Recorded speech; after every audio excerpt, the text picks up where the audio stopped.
Hello, welcome to another tonalist landscape oil painting demonstration. This is your painter in residence, M. Francis McCarthy, and today I had to remember my own name for a minute there. Today we are going to do a study after George Inness, the master of all time, tonalist. More than that, more than a tonalist, but the preeminent tonalist.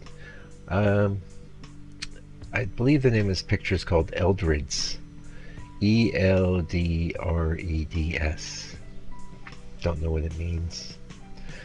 It's a bit of a second stringer as far as Innes's go, but a really neat one. And once I started painting it, I discovered a lot of little hidden charms, and that was the thing about Inness, especially his later work. It wasn't overt. It was a lot of, like, there's a little house there you don't notice. There's a bunch of little figures you don't really notice. He was really the master of using the figure in the landscape in a very incongruous way.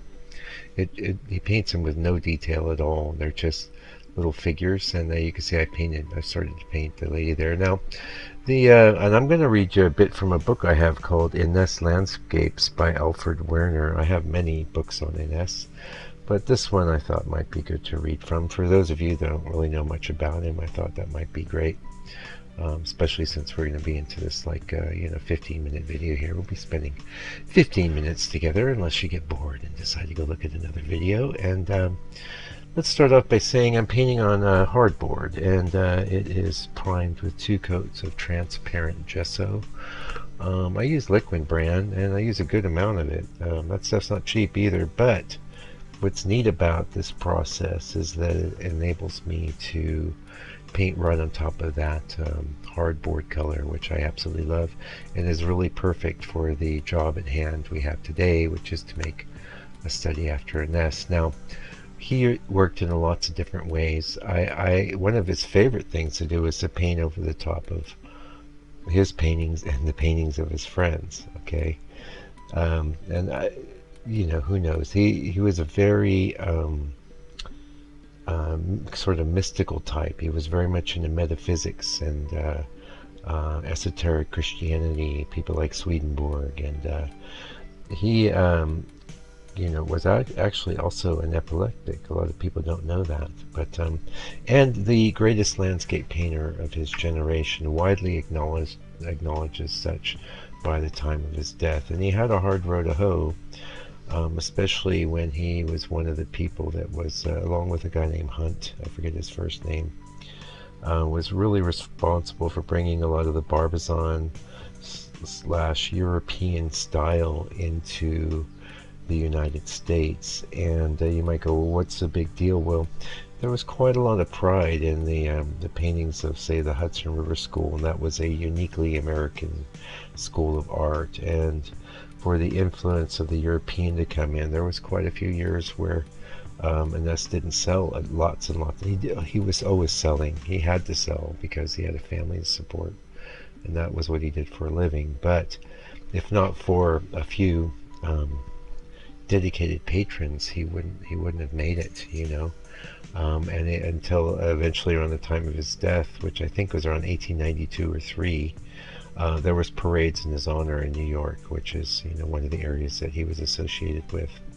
And he did paint in and around the East Coast, but he also painted in Florida and California, and he was amazing. So now you saw me do my drawing / underpainting with a bit of burnt umber, and that red in the burnt umber, and it's all being thinned with a bit of quick drying oil, which I use Archival Oils brand Odorless Lean, which has the alkaloid quality to it, so it dries quickly.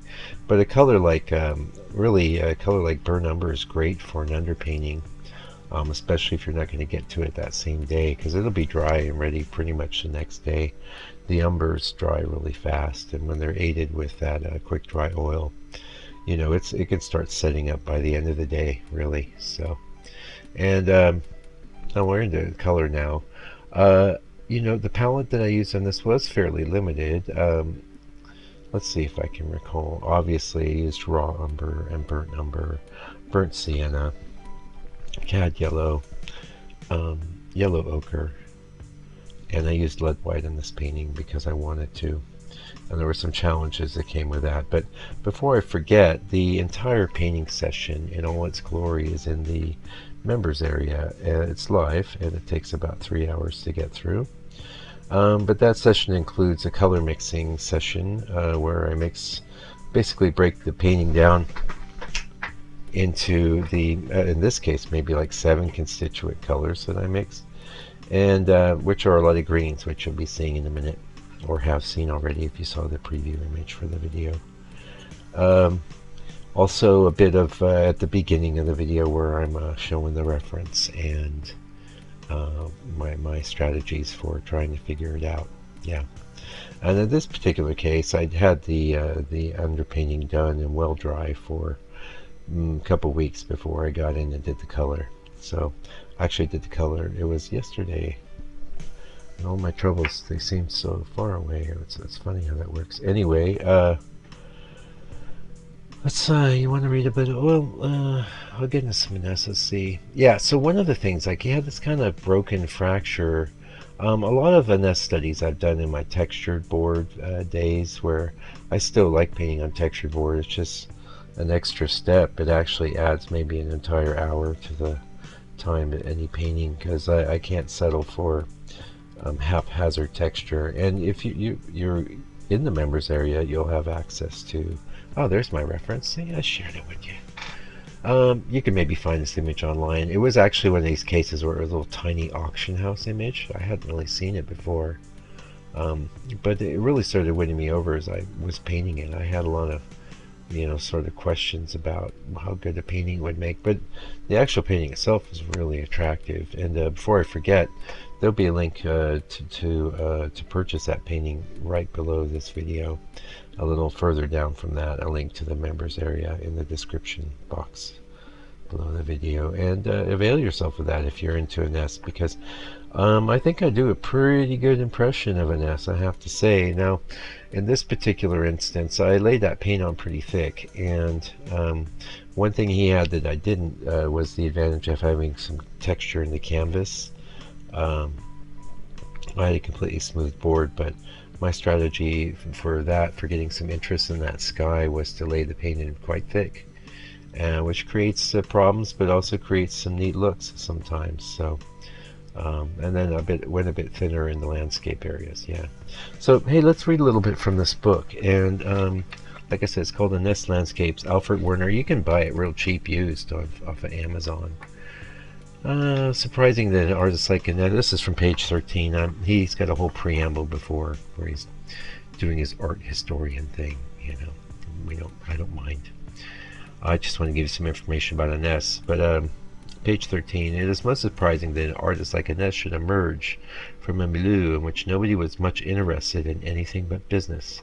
There is no explanation for it except the one offered by the artist's son, George Inness Jr., who followed in his father's footsteps by becoming a painter, but is now chiefly remembered as Elder Inness's biographer. He tells us that even when young, his father was different from other boys, sensitive and of delicate health, a very high-strung guy.